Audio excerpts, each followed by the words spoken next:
Menteri Agama kita mangkir dari panggilan-panggilan DPR gitu. Seolah-olah DPR tidak berdaya, DPR tidak punya kuasa, atau DPR serasa tidak kehilangan marwahnya gitu, karena dia tidak berfungsi sebagai lembaga yang kemudian mengawasi pemerintah atau bidang eksekutif. Satu-satunya cara jemput paksa lah.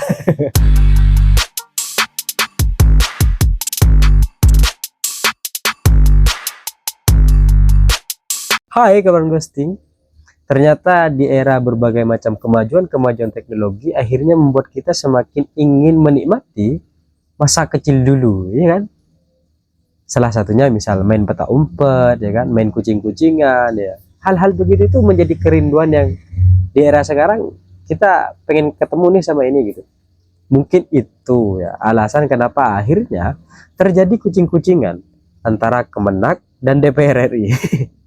Antara Kemenak dan Pansus Haji terjadi kucing-kucingan kan? Karena berkali-kali Menak kita ini, Menteri Agama kita, mangkir dari panggilan-panggilan DPR itu. Seolah-olah DPR tidak berdaya, DPR tidak punya kuasa, atau DPR serasa tidak kehilangan marwahnya gitu, karena dia tidak berfungsi sebagai lembaga yang kemudian mengawasi pemerintah atau bidang eksekutif gitu kan. Karena panggilan-panggilannya selama ini ditolak, di reject di reject aja gitu kan. Jadi berbagai macam panggilan itu tidak diindahkan gitu, seolah-olah tidak diindahkan. Karena kenapa? Karena akhirnya Menak kita, Gusmen ini tidak pernah hadir dari panggilan-panggilan DPR, Pansus Haji, untuk kemudian memberikan klarifikasi ataupun memberikan pendapat-pendapat lain, ya kan, agar kemudian soal haji ini, ya kan, berbagai macam dugaan yang kemudian bermasalah terkait pelaksanaan haji ini dapat diklarifikasi dengan jelas gitu, sehingga clear gitu kan. Sebenarnya kalau dalam ilmu yang sangat sederhana dalam diri saya kan kayak tabayun gitulah, sederhananya gitu, sehingga terjadi kelurusan informasi dan terjadi evaluasi yang memang betul-betul dapat dilakukan, sehingga di tahun depan lagi ketika ada pelaksanaan haji ini tidak secarut marut pada 2024 ini gitu. Padahal berbagai macam kota dan sebagainya gitu kan, itu kan ada berbagai macam catatan-catatan yang kemudian ingin diberikan kepada Kemenag gitu. Tapi ternyata hari ini ketiga kalinya dipanggil, Menag juga gak hadir. Ya kan? Kalau dulu gitu kan, ketika kemudian hadir dan di DPR kemudian akhirnya menyampaikan bahwa saya gak hadir karena sampai hari ini saya belum menerima surat itu. Dia bilang belum menerima surat gitu, padahal semua media mempertanyakan terkait kemana Gusmen ini kok gak hadir-hadir gitu. Tapi dia dengan santai bahwa saya gak menerima surat nih gitu. Ini kan apa-apa yang sedang terjadi di Kemenag gitu. Apakah dia tidak ingin menyampaikan pendapat-pendapat yang kemudian akhirnya bisa meluruskan semua persoalan ini gitu kan, karena khawatir viral gitu. Karena pasti viral pernyataannya habis itu gitu, soal haji ini gitu kan, soal proses pelaksanaan haji 2024. Sehingga akhirnya DPR sekarang, Pansus Haji sekarang sudah memberikan berbagai macam catatan-catatan, dan setidaknya ada 7 catatan gitu. Dan 7 catatan itu sayangnya tidak bisa diluruskan kembali, ya kan. Apakah kemudian catatan ini benar, apakah kemudian catatan ini kurang tepat gitu kan, apa yang kurang tepat di bagian mana, itu sudah tidak bisa diluruskan kembali karena ia Menak absen hari ini gitu. Ini sudah ketiga kalinya Menak absen gitu. Jadi 3 kali di reject DPR sama Menak ini gitu. Seolah-olah DPR itu tidak punya marwah gitu untuk kemudian manggil pejabat eksekutif, memberikan berbagai macam klarifikasi, sehingga apa yang kemudian diinginkan masyarakat, public service, pelayanan publiknya itu benar-benar dirasakan oleh masyarakat dan berkeadilan gitu. Ini enggak, siapa yang punya uang ya kamu bayar, kamu naik haji. Kan gitu akhirnya gitu.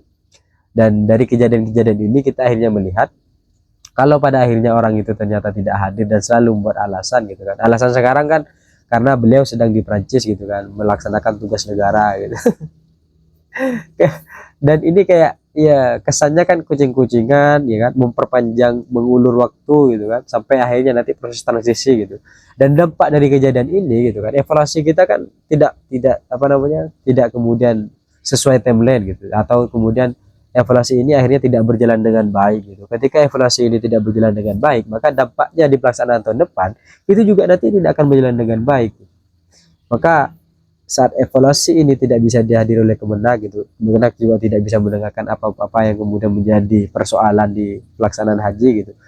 Jadi seolah-olah ini nggak ada apa-apa gitu, seolah-olah ini hal-hal biasa gitu. Apakah kemudian ternyata tindak nepotisme itu biasa aja gitu, asalkan kamu bayar ya kamu berangkat haji gitu, asalkan ini sedang ada tambahan kota gitu dari Arab, kemudian ya sudahlah gitu. Kita kasihkan kepada mereka-mereka yang mau haji cepat gitu, tapi dengan syarat uangnya banyak. Kita kan akhirnya suuzon soal hal-hal demikian, tapi ini hanyalah kemungkinan-kemungkinan yang tidak akan menemukan kepastian atau bisa saja menjadi kebenaran ketika Menak tidak memberikan pernyataan apapun. Tapi ketika kemudian ini disampaikan sebagai sebuah kebenaran, Menak gak terima, seolah-olah terjadi fitnah, pencemaran dan sebagainya gitu. Itu. Jadi klarifikasi itu tidak bisa disampaikan dengan baik, ya kan? Pemanggilan itu tidak diindahkan, maka satu-satunya cara jemput paksa lah. Karena sudah 3 kali kan gak indahkan, ya jemput paksa aja. Nanti turun gitu kan, jemput paksa. Nanti kalau turun masih keliaran, nah nanti cari alasan kayak Kaisang. Lama-lama tiba-tiba alasannya nempel. Kan repot gitu. Ya semoga pelaksanaan haji 2025 tidak tidak terpengaruh karena evaluasi, meskipun pada akhirnya tetap bakal terpengaruh karena mau gak mau evaluasi ini terhambat, maka proses pelaksanaan haji 2025 untuk bentuk evaluasinya nanti juga akan terlambat, perbaikannya juga akan terlambat, maka semuanya juga akan terlambat. Maka dampaknya juga nanti ke masyarakat yang sudah mendaftar haji ya juga akan berdampak gitu. Ini proses panjang yang kemudian seolah-olah tidak pernah ada gitu.